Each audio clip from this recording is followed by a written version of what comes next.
Okay, so here on the 13 Pro Am Community Rugby League Show, we do love to get the thoughts of everyone that's involved in our community clubs, and I'm delighted that on the other end of the line at the moment is a man who's been involved more than most in East Leeds season. It's been an outstanding season, 22 wins, over 1,000 points scored. I've been checking through the record books and I've not been able to find a team that's been more prolific. On the other end of the line, it's none other than Jake Normington. How are you doing, Jake? You all right? Hiya, Dave, mate. Yeah, I'm very well, thank you. Very well. Oh, I what a think I've what a just about got season! over hangover from weekend. What a season! What a brilliant season! I mean, when you was having your meetings, in pre-season, and I know things have been going, pretty well over the last couple of years for East Leeds. I think it started about 18 months ago when players started coming back, and even though you've been relegated from Division 2, you looked like you were building something even at that early stage. Yeah, definitely, mate. Like I say, I do believe, and you'll have to fact check me on this one, but I do believe, obviously going this season unbeaten, I do believe that it's now 2 seasons that the team haven't been beaten at home. So it's while the game's not about sort of trying to break records or anything like that. Obviously, you just want your team to be doing good. It's nice to have those little personal accolades, as a club that's hopefully going to be on the up and up. Like you mentioned earlier, there's a lot of stuff going on behind the scenes at the club. People returning like myself, and obviously getting into the roles where people are needed, i.e. myself taking the chairman's role on. Well, I was going to come to you about that, perhaps a little bit later in the chat. But seeing as you've mentioned it now, let's visit it. I mean, I can only think of one other person that's been a player chairman, and that was back in the semi-pro days at Lee when I think Tony Cottrell was player chairman. How did that come across for you? And So, what's been your story well, behind it, Jake? no, so like, when I came back to East Leeds, I'd actually been at another community club. Some of my best friends, who a lot of them played at East Leeds as juniors. Some of my best friends started a club called Seacroft Sharks, and they're doing an absolutely fantastic job there. And I just went back down there. I'd not fallen out with the game. I'd just become a new dad, so I was focusing on that. I was focusing on my career away from rugby. And then, like I said, my best mates were there, so I went down to try and see if I could help it in a coaching aspect. But I think any ex-rugby player will tell you as soon as you get round a team and get the ball in your hands, you can boots slowly found the way back out of the bag. So I had a couple of years down there with them guys, and yeah, I just got a bit of a hunger back for it, and obviously the NCL being the premier amateur league in the country, and obviously my ties with East Leeds, it's my childhood club. I knew that my days were limited in terms of playing, like every normal person does when they get to a certain age. I think it's crossed that 30 mark, and it's always in the back of your mind. And as soon as I sat down with the people from East Leeds at start of year, I was realistic about it, and I said, I might have one, I might have 2 year, and obviously it has been the one. And the chairman role's factored into it. When I got back down there, the club has got such amazing volunteers, throughout, especially in the junior section, which I've not had much dealings with to date. Now our season's out the way, and I can solely focus on this chairman role. That's going to be a massive area that I'm going to be including myself in. But it were all right having the volunteers that we've got. But the committee itself, which we've got in as constitution, we've always wanted five officers of the committee at least. We've had them, maybe not acting to the full effect of the roles. So we've kind of had an overhaul of the committee in this last few months, and me being at the top of that as the chairman, it just felt like a natural progression. I didn't want to leave the sport altogether.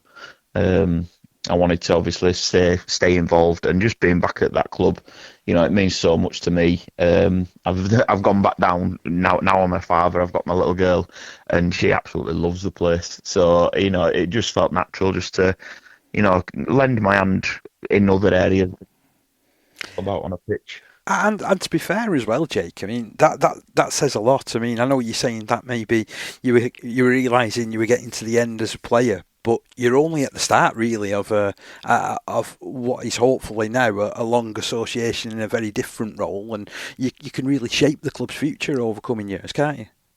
That's it, mate. And like I say, I think anybody in amateur rugby, and this interest at East Leeds, as I've grown into this role, even though it's still in its infancy, I've made a point of when, we've had away games towards back end of the year, seeking out other chairmen from other clubs and, just kind of asking a couple of questions, because I'd never go into a role and, think that I know I've got all the answers already. It's about learning. And in this game, this amateur game, my experience, especially the more local clubs, the clubs that you tend to know people from, you help each other out to the extent of, even if it's just advice. I had a really good conversation with the Thornhill chairman. Obviously, that game of Shiriship papers got abandoned. you wouldn't have thought that in the club after. You know what I mean? I think there was more cards than Christmas, wasn't there? I remember reading the report. I know. I'm pretty good. I've brought it up now because I think mine was first one, but it wasn't foul play. It would a technical sin bid. I'll give you that one. I'll believe you though. Thousands wouldn't. But I take that on board, because having been around community game for a few years myself, there's a lot of people that have a lot of experience and they're willing to talk about it, aren't they? So it's not just hiding your light under a bushel. There's a lot of shared practices, and I've always said that clubs can be so much stronger, sort of almost working together in some respects. Yeah, that's it. And like I say, we've got such good relationships through, and by no means do I think that the older generation are not helpful within the game, but it's just a natural progression. Lads who are around my age, maybe a little bit older, who've aged out of playing, kind of disappear. And we've got a lot of people around our committee and around our club management that have been there since I was a kid. And without being too morbid, they're not gonna be there forever, and they deserve a retirement. So it's about having people, like I say, at this age bracket that I'm now in, who have that desire to step up and follow on the good work that's been done previously, and allow them good club servants to have a happy retirement. And when they're at the club, just be at the club and enjoy the rugby, enjoy seeing what we're doing with us juniors, and just enjoy life while we deal with the stresses of the day-to-day running. I'm really pleased to be seeing East Leeds, sort of rising through the ranks again, and if I can turn, like the attention back onto what's been going on the field at open age level this season. I mean, as we mentioned in the build-up, over 1,000 points scored. I mean, that is no mean feat at all. But it's not like you've just had one or two guys dominating the tries, is it? They're quite well spread along the team. Okay, we've got Chris Brinning out there with 34, I think, and then AJ Wilson. And then there's a certain Jake Normington there in third spot with 21 tries and 2 goals as well. 2 goals. You know what, as well, I don't usually follow the stats or anything. We've got a couple of lads who send them in his WhatsApp group, and the only part that I ever got bothered about was the fact that it said I only got 2 goals, because there was a point in time where as main kicker were injured, as backup kicker were he was in rotation as a middle player. So I think I'm sure it's closer to 4 than it is 2. Oh, really? So I just wanted to get that on record. Okay, so maybe there's a couple of points missing somewhere in this tally. No, maybe it's even more definitely. that we're talking about, to be fair. Definitely, mate. But no, yeah, with regards to that, I think you've got it spot on there. It shows that it isn't just a case of, obviously KB is up there. I think after the weekend's game, I think it takes his season total to 39, wow, which is it's a magnificent individual achievement. Yeah, definitely. And it's great in the sport that you play a sport where you can still have those individual moments, and he's absolutely over the moon for the lad. I do honestly think you'll possibly be seeing that name in higher leagues over the years to come. And like I say, that'd be maybe not the best thing for East Leeds losing someone of that calibre, but at the same time, he goes with our full well wishes if that's what he wants to pursue. Well, certainly one thing that is in the past, and I know that you'll probably join me in wishing other lads that have gone on into the pro ranks and have been doing quite well. You'd want your players to progress as far as they can. 100%. And that's the whole reason why people get involved in community rugby, isn't it? And the idea would be, if you can't get up to professional level, you spend as long as you can with your community club, and you grow with your mates around you, don't you? Yeah, that's it. That's it. And like I touched on earlier, I retired from the professional game.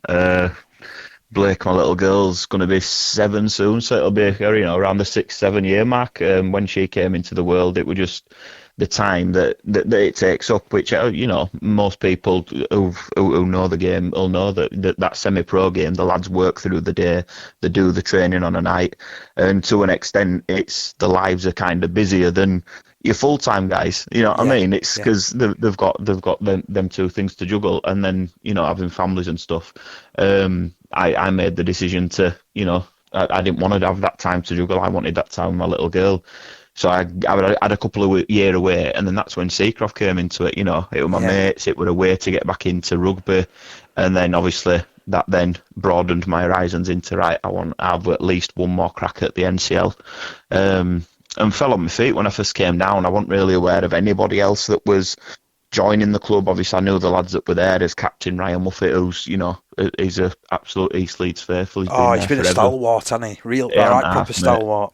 Yeah, and half, like I say, that if it weren't for Ryan behind the scenes, and I won't take up too much of your time, that Ryan and a gent called Kane Riley as well, who you'll be aware of, if it weren't for them two, and a couple of people, Dave and Leslie Cosgrove, that little nucleus of 4 that I've now joined in helping out what we call the first team management. If it weren't for them 4 people, even before I got there, I don't know where the team or the club had even.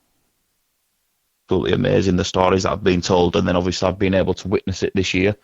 But like I say, that just ties back into what amateur rugby is about in terms of people volunteering the time and their efforts. Because to be fair, over recent years, it's not all been plain sailing, has it? As well, for East Leeds, and there's been a lot of changes behind the scenes. So this is why I was saying, though, sport's cyclical, isn't it? And sometimes you manage to get all your eggs in one basket and them all coming through, and they're there then, aren't they? That's it, mate. That's it. Like I say, it's been. East Leeds as a club, I think it'd be a great Hollywood movie. It's a roller coaster story. You got to tell me next. Steven Seagal will play you, aren't you? Oh, Jesus Christ! I don't think I could move like that. Even with about 70 odd. But no, it's been a roller coaster, and I think that were probably a really massive decision in having a different outlook now and taking on this chairman role, because the club itself always seems to have an abundance of talent in the junior section. And then obviously, like any amateur club, I'm sure would agree, they get to the certain age where junior academy contracts start coming through and that, and you want as many people as you can to achieve that. But there is an abundance that don't achieve it. So it's, for us, one of the main focuses going into the next few years is going to be right if the lads who don't quite achieve it, or the girls now that don't quite achieve it, we don't want them turning the back on the game. We don't want to have that gap from 14 or 15 to open age where there's nothing. So that's going to be a really big focus for us. And like I say, I've just touched on there, having the ladies section now. And the girls section, that's a massively growing area in our club. And obviously things like this podcast that are going to be great advertisements to show that we're obviously one of the older clubs in the country. And we're still moving with the times.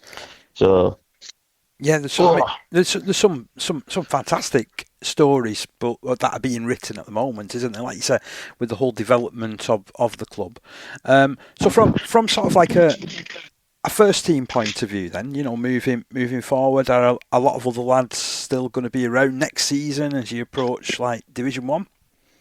Yeah, so I think that. Obviously, I'm retiring. There's a lad called Geordie Russell who's taken an opportunity to move over to Australia. So, obviously, like anybody else that gets an opportunity that's perhaps better than staying, they'd go with our well wishes. But with regards to the rest of the squad, from the conversations that I've had, I believe that we're going to be retaining the majority of the squad. Like I say, I think is me stepping down. But obviously, now at the business end of the season in terms of business off the field. So I wouldn't be surprised if I were, got a phone call from a couple of the lads saying that so and so were interested, and they've got to sit down with this person. And like I said earlier, if it's the right offer and it's going to enable them players to progress in a career that they want to build, they go with our well wishes, 100%.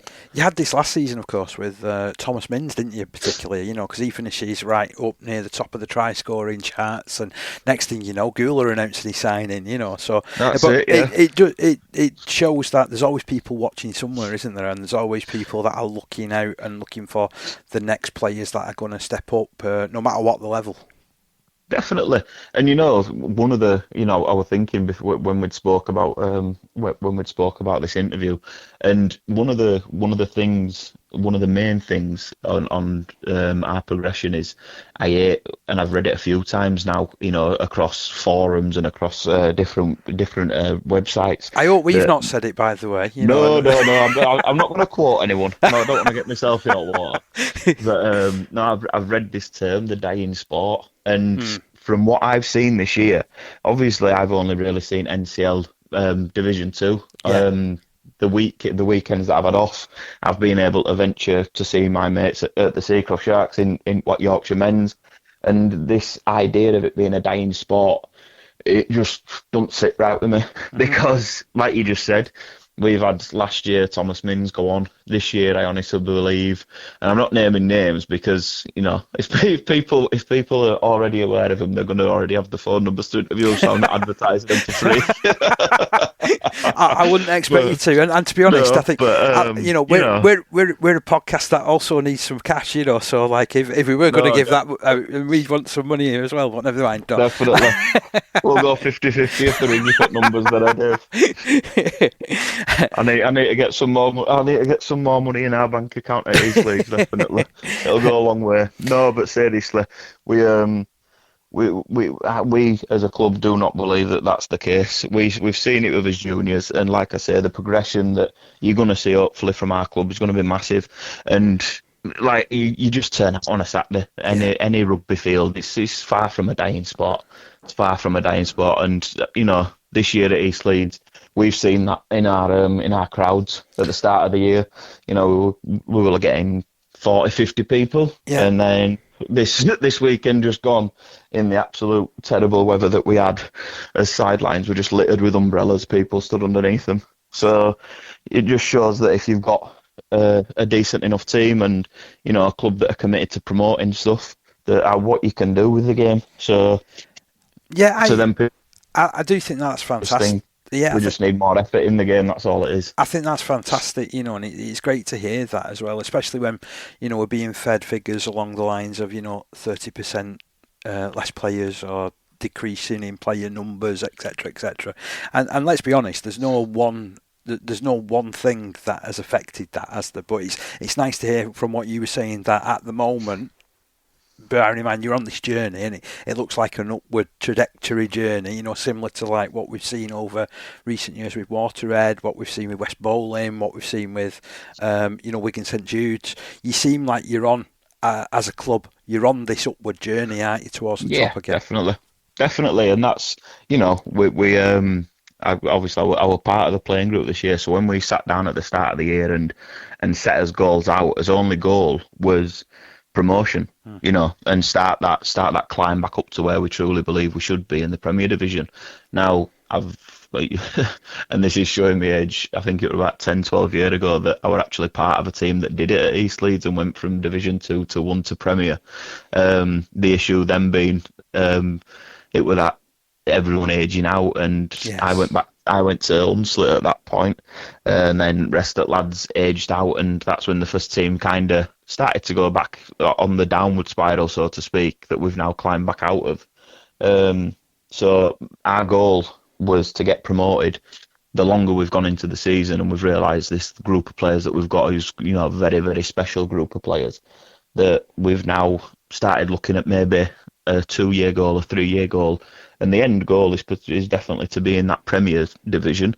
But it's not just about being in the Premier Division and challenging for that. It's about maintaining it and the exposure that it gives you actually playing in the top flight of, because, the NCL as a whole is the Premier competition, but the top of the NCL, that Premier Division, it's got to be on every amateur club's, target list, without a doubt. Yeah, I mean, to be honest, I know what the weather was like on Saturday, and you sort of described it really perfectly, didn't you, with like the amount of umbrellas, and I think I was still drying out sometime on Sunday night, to be honest. But Terrible.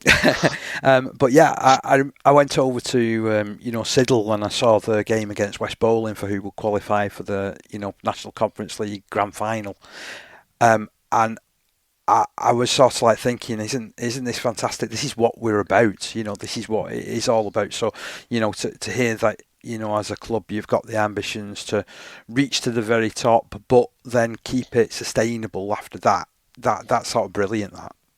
That's it, mate. That's it. And I honestly think that it starts with your junior section. It starts with your junior section. We've been a very, very fortunate club that we've always managed to find funding and sponsorship and stuff that's allowed us to have a very successful junior section that's always attracted a lot of players. Now, like I said earlier, the problem being it's them teenage years when they get to the late teens, if they haven't quite made it. Sometimes they'll go disappearing, but then they won't re-emerge again until they're 20, and it's in the first team. So it's about closing that gap between the age groups that are there and that aren't there. And like I say, we're just on the up and up. We're always looking out for new players, and it's a family club. It actually has its doors open all the time. I'm always available for anybody wanting to come down and have a look at what we're about. So, like I say, we're hopefully going to get rid of this stigma, and I know it's there in amateur game. It were there when I last played in first team of East Leeds, being this big rough team from LS9. But we're trying to show that we're not just these bunch of thugs that play on a rugby field. We're actually a massive community. We're a massive family club that's obviously welcoming to anyone and everyone. And it's obvious to look at your points that you've scored that you don't play that brand of rugby, because otherwise, if you just go in playing, thugs rugby, shall we say? Yeah. You don't go scoring over 1,000 points in a season either, do you? You don't, mate. You don't. And I think, like we touched on earlier, having them, them individual accolades, like KB's going to walk away with top try scorer. I think in the full NCL, if I'm being fed the right information from my lad. But it just is a testament to what kind of team we've got, the brand of rugby that we've instilled in each other this year. That hopefully, like we said, there might be a couple of players that we end up losing to better opportunities, which is brilliant. Hopefully we can replace them. Hopefully we can bring in some different guys. But hopefully then people buy into this brand that we're starting to play. And I must admit, one of the big things, which is it was really nice for me to see, was how disappointed the lads were that they didn't have the best defence in league. So, and shout out to Dewsbury Celtic, because that's a massive achievement in itself. They have been brilliant defensively this year. Massively. I got a call, sort of earlier in the year asking me. They reckon that they've broke the record for nils, and I couldn't trace that back, unfortunately. I think I'd still be looking now, to be honest. Checking through all the matches and everything. But to be honest, I'm there for it to be challenged. To be fair, so I'm willing to go with them on it, because I mean that's tremendous. That defence. I think it's an absolutely brilliant achievement. And they give East Leeds two of your toughest games this season as well, haven't they? Oh, without a doubt. I think the two toughest games this year definitely would be Dewsbury Celtic away, where obviously we picked the pocket, so to speak. Mm-hmm. But like I said, there were no complaints, because the win's still a win. But yeah, we picked the pockets towards the back end of that game, and Barrow Raiders as well. Not Barrow Island, sorry. That game up at their place were absolutely out of this world, and what an absolute bunch of gentlemen they all were. Weren't most welcoming places I've ever been for rugby league. It were absolutely brilliant, but definitely one of the hardest games I think I've ever played in, never mind just this year. and that's something as well, isn't it, when you consider all your other rugby experiences? Yeah. All my other experiences, like I say, I'm proud of them. And I've been lucky enough to be involved in some great teams. Keighley, I won a championship, one grand final with. York was the promotion to championship. I've had some really good professional times, but without trying to be this too humble, modest person, this last year, it's really made me realise why I fell in love with the game and being back around not just friends, but there's people down there that I've literally grown up with that I consider family. The Cosgrove's been, Leslie's as secretary, Dave's as team manager, as kit man. Everything that we need is Dave, and Lee now is in the midst of the coaching. He's been head coach towards back end of the year. So it's just made me realise how much respect I've got for the game and for that club particular. So it'll always hold a special place in my heart this final season. I've got this. This sounds weird, Jake, but bear with me. I've got little hairs standing up on the back of my neck with you describing that. Because I think it's lovely how you described it, and you're so right. Because it's about family. It's about the people that you meet along the way, and the people that give so much for our game, for no recompense at all. They do it because they genuinely love it, and they want to see the smiles on the lads' faces. That's it. Like I say, I'm harping on about them like they're my parents, but Cosgrove's Lee's just turned 40 this year, so I bet Dave and Leslie have been involved at that club for 25, 30 years and never once asked for anything back. And it's people like that. I could list off probably 15 more people. There's a bloke called Paul Greenwood as current secretary, who is helping me transition into this new role as chairman. He's been there since I was a kid, and they never ask for anything in return. They literally do it for the love of the club. So again, that's one of the massive reasons why I feel like I've had my playing career. It's now my turn to do what these people have done to allow me to be able to, just run out on pitch carefree. And you always come across as a guy that is always very positive about the sport and what have you. But I think there's a lot more love in what you're saying, to be honest. Now.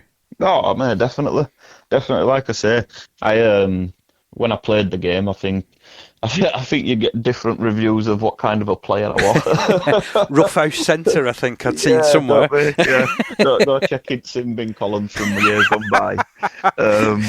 But like I say, away from the field, I think it happens to everybody, especially becoming a parent. You start looking at life a little bit differently, and the main area that I've started looking at that club is how do I give back. And like I say, my dad took me down there when I was 5 years old. I'm 33 now, nearly 34, so 29 years. Always had some sort of involvement in the club, and they've always been very supportive of me personally, whether it's playing for them or playing professionally. So yeah, it's time to give back, so to speak.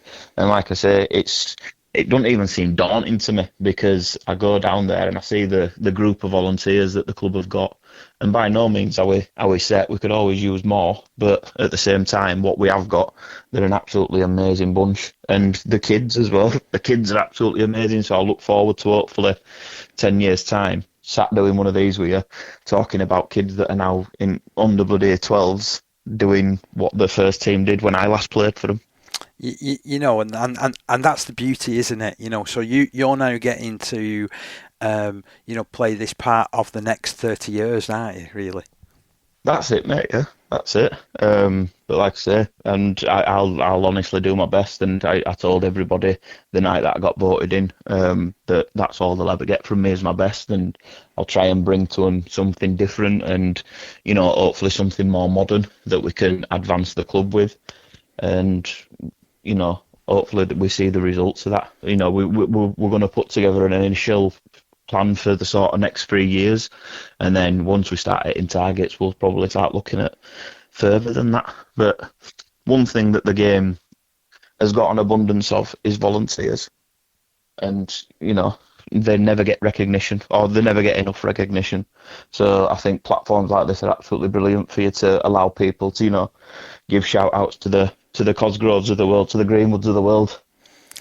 Jacob, an absolute pleasure having a chat with you. As I say, I'm pleased that you're on this upward path once again with East Leeds, and I will be watching with great interest over the next couple of seasons to see how it all pans out, mate. But thank you so much. Brilliant. Thanks for your time, mate.